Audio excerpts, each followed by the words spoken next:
का वो सफाई अभियान जिससे बंगाल से यूपी तक में कोहराम मचा है। ममता, अखिलेश, राहुल कैसे सब फंस गए। दिल्ली धमाके के बाद यूपी के मदरसों में क्यों पड़ रहे छापे।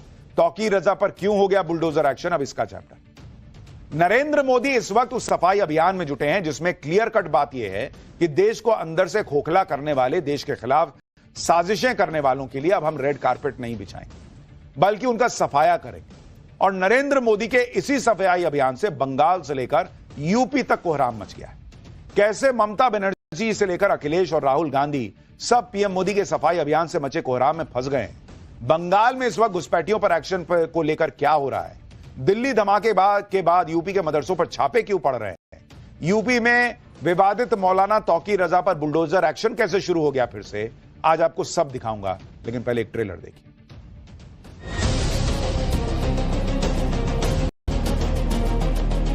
ये लोग हर लोग चाहता है ऐसा हो। ये सर अच्छा ये बेहतर ही है। नहीं कोई परेशानी कोई दिक्कत नहीं हो रही। हम नाम कटने नहीं देंगे, हम नाम डालने नहीं देंगे। टीएमसी अब उनके समर्थन में खुलकर उतर आई है। हम भारत में रह रहे हर घुसपैठिए को बाहर निकाल करके ही रहेंगे।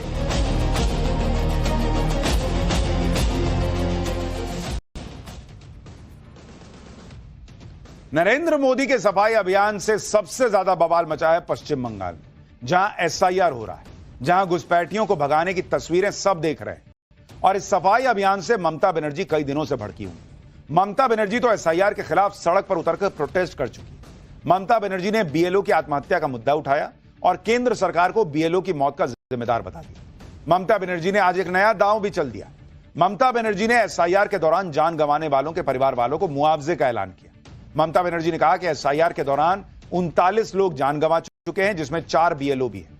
ममता बनर्जी ने इन सभी के परिवार वालों को 2-2 लाख रुपए के मुआवजे का ऐलान कर दिया। एसआईआर के काम से जुड़े 3 बीएलओ समेत 13 लोग बीमार भी हुए हैं।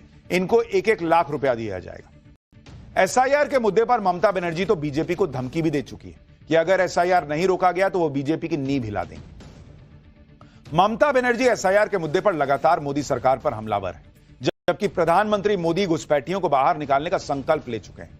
एसआईआर इस काम में एक महत्वपूर्ण कड़ी साबित हो रही है और इससे घुसपैठियों की पहचान भी हो रही है, वोटर लिस्ट की सफाई भी हो रही है। बंगाल में तो एसआईआर का भयंकर असर दिख रहा है।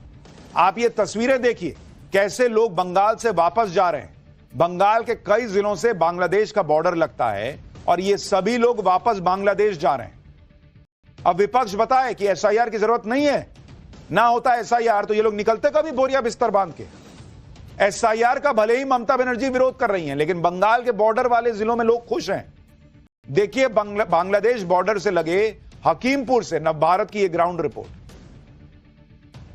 इस वक्त हम नॉर्थ 24 परगना के हकीमपुर गांव में मौजूद हैं और ये हकीमपुर का वो इलाका है जो कि बांग्लादेश और पश्चिम बंगाल के बॉर्डर पे है। बड़ी संख्या में हमने देखा था कि बांग्लादेशी जो हैं वो हकीमपुर बॉर्डर के रास्ते ही बांग्लादेश गए थे और बड़ी भीड़ भी देखने को मिली थी। एसआईआर का विरोध भी लगातार देखने को मिल रहा है, लेकिन लोगों के अंदर गांव में क्या माहौल है ये हम जानने की कोशिश करेंगे। दिक्कत नहीं है, एसआईआर हुआ सही हुआ। जब बाहर का आदमी आके इधर वो कर रहे, हम लोग का जो काम धंधा करते तो उनको वो कम पैसे में कर रहे। हो गया हमारा, करा दिया आपने? जमा दे दिया। एसआईआर करा लिया, पेपर दे दिया? सब हो गया। कोई दिक्कत परेशानी? सब ठीक ठाक कंप्लीट कर जमा दवाई। फॉर्म भर दिया आपने? हाँ फॉर्म भरते हैं। कोई दिक्कत परेशानी? कुछ नहीं। फायदा होगा, नुकसान क्यों होगा। मान लो जितना बांग्लादेश का था वो उधर अपना गांव चला जाएगा। हम लोग अपना खुश है। यहाँ से लगभग 1 किलोमीटर आगे बॉर्डर होगा और 1 किलोमीटर आगे बॉर्डर है और लोग बता रहे हैं कि बहुत खुश है। ये वो इलाके हैं जहां से बांग्लादेश की सीमा 1 किलोमीटर दूर है और यहां लोग कह रहे हैं कि एसआईआर की वजह से स्थानीय लोगों को फायदा होगा। वोटर लिस्ट में जिनका नाम 2-2 जगह है वो हटेगा और सबसे बड़ी बात कि घुसपैठियों को बाहर जाना होगा। मालदा के लोग क्या कह रहे हैं एसआईआर पर, सुनिए एक बार। बहुत सही हुआ, जरूरी है। क्या फायदा होगा इससे? क्या इससे फायदा होगा जो कोई अगर बाहर का आदमी आएगा तो इधर रुक नहीं पाएगा। एसआई के लिए बहुत अच्छा हो गया है और ये एसआई बहुत अच्छा किया है। ये लोग हर लोग चाहता है एसआई हो। जो शिफ्ट हो गए ना उसको धरा पड़ जाएगा और एसआईआर अच्छा है। जो मर जाता है वो नाम काटा जाएगा। जिसका जो लड़की का शादी हो जाता है इधर भी रह जाता है नाम, जहाँ पे शादी होता है उधर भी नाम रह जाता है। तो इसमें क्या होगा, उस लड़की का नाम इधर से कट जाएगा। तो घुसपैठी बांग्लादेश का रहता है, और देश का रहता है, यहाँ हमारा इंडिया का जो है वो अब रहेगा। बंगाल के लोग एसआईआर का समर्थन कर रहे हैं, इसके फायदे गिना रहे हैं, लेकिन ममता बनर्जी विरोध पर अड़ी हुई, जबकि बंगाल में एसआईआर के दौरान भयंकर गड़बड़ियां मिल रही। चुनाव आयोग से जुड़े सूत्रों के मुताबिक बंगाल में अब तक 2208 बूथ ऐसे मिले हैं जहां से एक भी नील अनकलेक्टेबल इन्यूमरेशन फॉर्म्स नहीं लौटे। 2208 बूथों पर कोई भी ऐसा वोटर नहीं मिला जिसकी मौत हो गई हो, जो शिफ्ट हो गया हो या जिसका नाम एक से ज्यादा जगह पर हो। ऐसा होना बहुत ही असामान्य है, क्योंकि सामान्य तौर पर हर बूथ से कोई ना कोई मृत या शिफ्ट मिल जाता है। चुनाव आयोग ने अब संबंधित जिलों के इलेक्टोरल रजिस्ट्रेशन अधिकारी और जिला इलेक्शन अधिकारी से जवाब मांगा है। अब तक एसआईआर के दौरान बंगाल में 21 लाख मृत मतदाताओं की पहचान हो चुकी है। बंगाल में सफाई अभियान के साथ साथ एक सफाई अभियान यूपी में भी चल रहा है, लेकिन यूपी में सफाई अभियान सिर्फ एसआईआर को लेकर नहीं हो रहा, बल्कि एक सफाई अभियान दिल्ली ब्लास्ट की साजिश करने वालों से जुड़े लोगों का भी हो रहा है। सीएम योगी ने मदरसों की सिक्योरिटी चेकिंग का आदेश दिया। दिल्ली ब्लास्ट के आरोपियों का कनेक्शन अल फला यूनिवर्सिटी से था, यानी पढ़े लिखे लोग इस तरह के धमाके कर रहे हैं। इसी को देखते हुए यूपी एटीएस ने यूपी के मदरसों की पूरी जानकारी होने पर जोर दिया है, जिसके बाद सीएम योगी ने यूपी के सभी मदरसों की जांच के आदेश दे दिए। इसके मुताबिक यूपी के मदरसों में पढ़ने वाले हर छात्र की जानकारी मांगी गई है। हर छात्र का स्थायी और अस्थायी पता होना चाहिए, उसकी जानकारी मांगी गई है। छात्रों के अभिभावकों के एक्टिव मोबाइल नंबर की जानकारी, मदरसे में पढ़ाने वाले मौलवियों और शिक्षकों का बैकग्राउंड, मैनेजमेंट कमेटी के मेंबर्स की भी जानकारी मांगी गई। इससे पहले सीएम योगी ने यूपी में डिटेंशन सेंटर बनाने का भी आदेश दिया था, जिस पर काफी हंगामा हुआ था। अब मदरसों की चेकिंग का आदेश, यानी सीएम योगी फ्रंट फुट पर प्रदेश के हित के लिए काम कर रहे हैं। लखनऊ से ग्राउंड रिपोर्ट देखिए।